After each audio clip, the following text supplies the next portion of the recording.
This May, the auction house Christie's sold $495 million of modern and contemporary art in a single evening.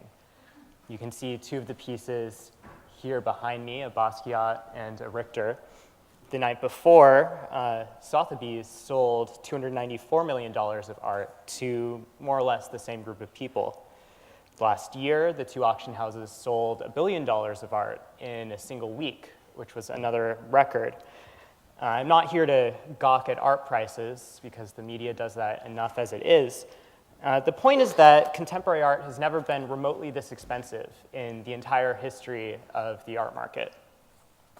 To look at the history of one piece in particular, at that Christie's sale, a Pollock drip painting sold for $58.3 million. It's not the most expensive Pollock by a long shot, actually, but it was a good turnout. And the last time that piece was up for auction in 1993, it sold for $2.4 million, which gives you a glimpse of how much has changed in 20 years. But back in 1964, people were saying Pollock was faddish and ridiculously overpriced when the same painting, number 19, sold in London at Sotheby's for £9,000, which is a few $100,000 adjusted for inflation. After the Christie's sale in May, the auctioneer said, wow, well, there are so many bidders who want to spend more than $20 million on a single artwork. We're in a new era of the art market. And he was right, we are. The art market has grown at an incredible rate since the 1970s, particularly in the last decade, even while the rest of the economy has lingered in the Great Recession. The 2012 international art market totaled $64 billion according to one estimate, but the market is by and large undisclosed and unregulated and rife with manipulations and money laundering, so no one really knows how big it is. The new era for the art market is also a new era of inequality. The country is more unequal than it's been since the years leading up to the Great Depression. Internationally, the countries with the largest art booms of the past 2 decades have also experienced the greatest increases in inequality. The UK, China, recently India. One of the many consequences has been a fundamental change in the institutions that provide a place for art in our society, a change in the relationships between artists, galleries, museums, and collectors. The gallery system that has traditionally supported artists through all the stages of their careers is becoming increasingly untenable. It might sound paradoxical that an era when art prices are higher than ever has been detrimental to artists in the art world. I often hear people, even art critics who should know better, shrug the issue off and say art patronage is inherently about extreme wealth. I'm going to try to convince you of the opposite, actually. I'm going to try to convince you that economic inequality has made our art institutions less vital. But first I should make clear what I mean by increasing inequality. In 2007, the top 1% share of US income was 23.5%. The last time the wealthy claimed such a large share of national income was 1928, the year before the Great Depression began. This chart ends with the financial crisis in 2008, and in the first year of the recovery, 2010, the top 1% took 93% of income gains, so it was really only a recovery for the top 1%. In this chart from the Congressional Budget Office, the income of the top 1% takes off in the 80s, totally out of proportion with other income groups. This is the result of policies begun in the 70s that removed protections for workers and the poor and shifted power towards corporations and the wealthy. Some management school professors looked at charts like this and realized that they matched up with art prices. In 2011, William Gutzman, Luc Renneboog, and Christoph Speinier published a paper in the American Economic Review titled Art and Money, which looks at how changes in wealth distribution have affected the art market. Here's an art price index they came up with for the UK, going back all the way to 1765. There you can see there's a drop during World War I and again during the Great Depression, but it holds relatively steady until the 70s and then starts going crazy. If you plot art prices against inequality, you can see a clear relationship. We're looking at the UK again, and you can see inequality decreases and art prices are holding pretty steady until the 70s, and then they start going up in tandem. The blue line is total personal income, and so what that tells you is that income is going up for everyone up through the 60s, and then After that, income is only going up for the top 1%, and at that point, art prices go crazy. The study found that overall increases in income don't make art prices go up, but increases in inequality do. The exact statistical correlation was that a 1 percentage point increase in the share of income that goes to the top 0.1% corresponds to an increase in art prices of about 10%. So we have unprecedented inequality and unprecedented prices for contemporary art. Now I want to look at how that has affected the art world. A direct consequence has been a concentration of the entire art market in a few very large galleries and a few very expensive, very successful artists. This is driving the rest of the art market out of business. A report by the European Fine Art Fair found that dealers with over $13 million in sales in 2012 increased their turnover by 55% on average, while galleries at all levels below that had declining sales. This is a big deal because it signals the end of a model that nurtured many of America's great artists. The traditional model for a gallerist until recently was to discover young artists you believe in, nurture their careers across decades, and slowly build a market for their work over a long career. At the end, you might see your artists accepted into the canon of art history. That system provided many artists with the support and insulation they needed to do their best work. This is a piece by one of our great satirists of the art world, William Powhida. He calls this the art market oligopoly. And so in terms of this chart, what we're seeing is the bottom of the pyramid, where it says structural excess supply of labor, is getting bigger and bigger and further disconnected from the very top, where you have a handful of commercial galleries, auction houses, museums, and a few artists. The traditional model from before the era of inequality is sometimes called the Leo Castelli model, after one of New York's great gallerists.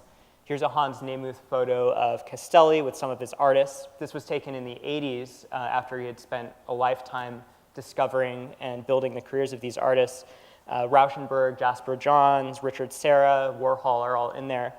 The Yale School of Art dean Robert Storr has referred to it as the record store model because a gallery's commercially successful shows subsidize a stable of artists at various stages in their careers who are less commercially successful. Now the entire art market is increasingly concentrated in a handful of enormous multinational galleries that have been opening ever larger branches in New York, London, Beijing, and so forth. Gagosian is now about to open its 13th space, its third in London. The spaces themselves keep getting bigger and bigger too. David Zwirner just opened a 30,000 square foot building in New York, which would have been unthinkable 10 years ago. Hauser and Wirth has long had an intimate gallery in an Upper East Side townhouse, and now they also have a space the size of an airplane hangar on 18th Street, which you can see behind me.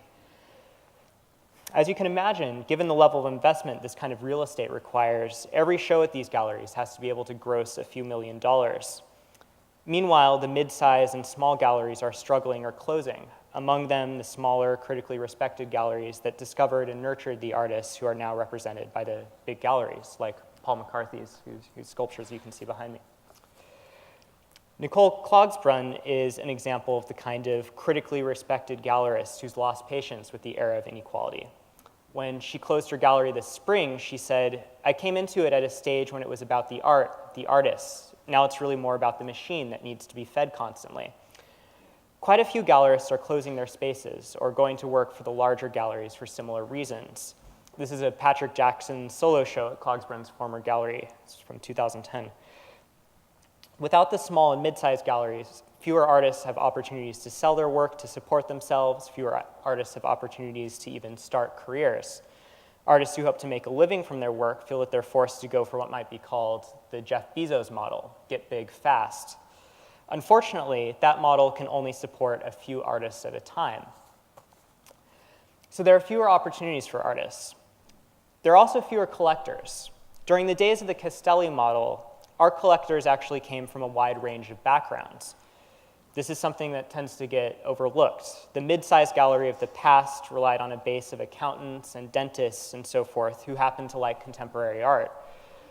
These collectors are now priced out of the market, and they've been replaced by a small club of finance executives and hedge fund managers who have shifted the market to the very top and bid everyone else out of the game. Herb and Dorothy Vogel are kind of an extreme example, but they're amazing. They're going to be my icons of art collecting before the era of inequality.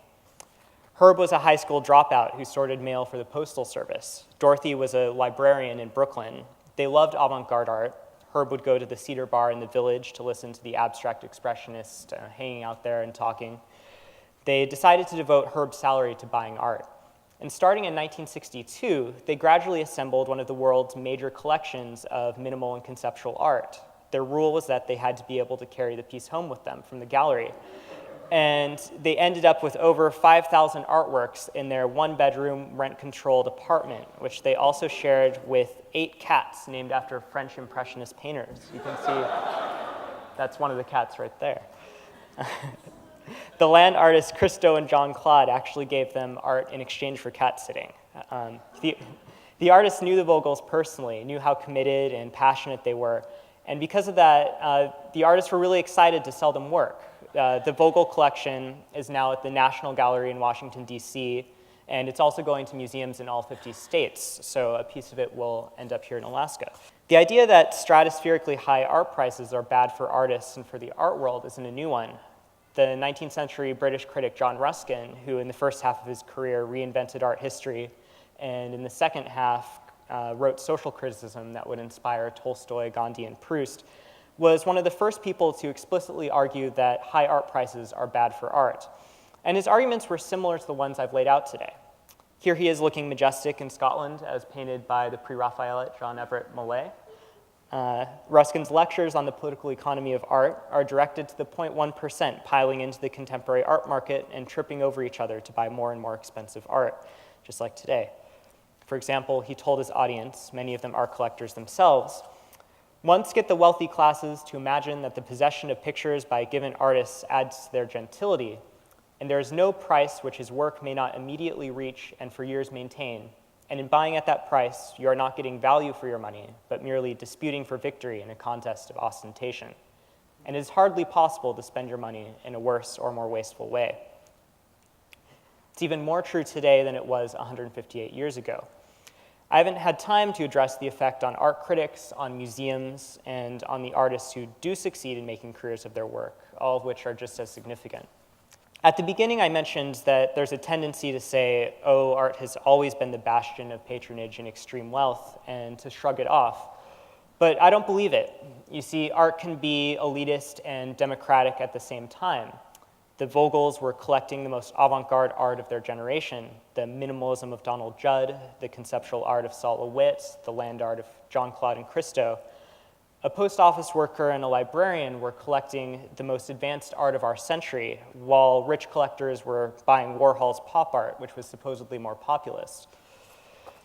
The art world that the Vogels participated in was made possible by a society that limited inequality and fostered a large middle class. Today, it's sadly difficult for me to imagine people like the Vogels participating meaningfully in the art world as patrons, let alone becoming an important part of the history of the art of our time. People like the Vogels are going to be more informed and passionate proponents of art than a hedge fund manager with a team of art advisors. People like the Vogels are the foundation of an open and thriving art world. They're, frankly, the kind of collectors artists want to share their work with. And I'm afraid that, as in so many other aspects of our country's life, as in higher education and politics and the workplace, we're increasingly shutting the Vogels out. I hope we can make the Vogels our role models as art patrons as we work towards a less unequal and a more open and democratic art world and society. Thank you.